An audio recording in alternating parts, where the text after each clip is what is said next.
What's up, everybody? It's the homie Truth Teller, the street reporter. And, we did a lot of videos about FBG Cash, starting to die down. We letting a lot of this stuff die down unless we get new news. Don't want to just keep making videos. But people got to understand this guy was one of the top guys in the drill culture. A lot of people want to know about him. A lot of people want to know about that day, unfortunately. So it's blogs about him. I didn't say that.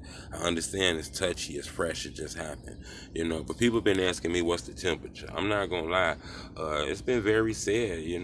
It's people who had love for Cash that we didn't know. When that happened, when a young guy lose his life, shit started feeling touchy, to be honest with you. And then you got a different side. It's people, dissing. You look at the internet, the opposition is throwing shots at them. You see people dissing. There's videos on the internet that's insinuating people who had shit to do behind it. Very fast, quick. Instagram played the police game fast. YouTube detectives came out of nowhere. We seen it. But I think people got to chill. I done said that several times. One thing I can say is you see a lot of people insinuating other people. I haven't seen that. People got old Lil Durk Instagram lives up, insinuating that he's talking to Cash and all kind of shit. I see it. People asking me, "True Durk behind this?" Yeah, it's a little policey, but I get it. I'm a street reporter. Those type of questions, for some reason, people think I got the answers to. I'm not really sure, but I get it. I'm a drill historian. Uh, One thing I can say is Cass got new music out. It seemed like they dropped his music, which I think is dope because the culture want to hear him. I said this in a blog yesterday that Cash was on plenty of Instagram live saying that he got a lot of music in the stash. So I think we're going to hear his voice for a long time. I'm not sure how long, but I do think he got music in the stash.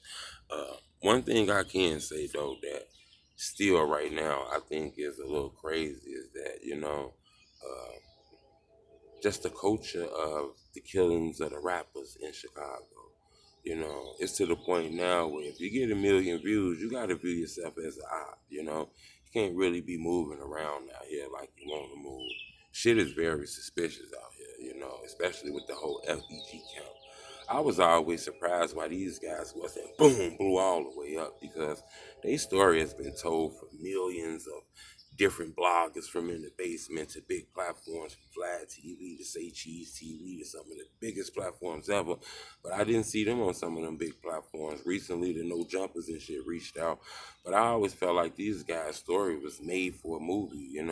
Some of the biggest people in the culture come from that block, that neighborhood, from Duck, from Cash to Brick to Get Right, to the whole 63rd movement, to King Lil J, to the next block down is O Block, and all kind of shit. The stories from K.I. and King Von and Tuka.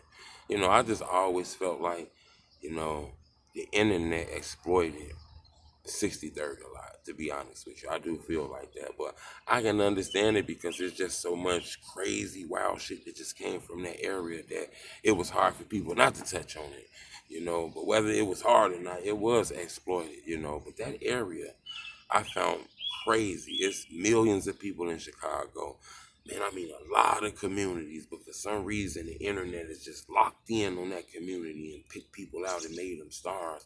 It's people from them neighborhoods that don't even rap, but got millions of views on documentaries about how they passed away and shit.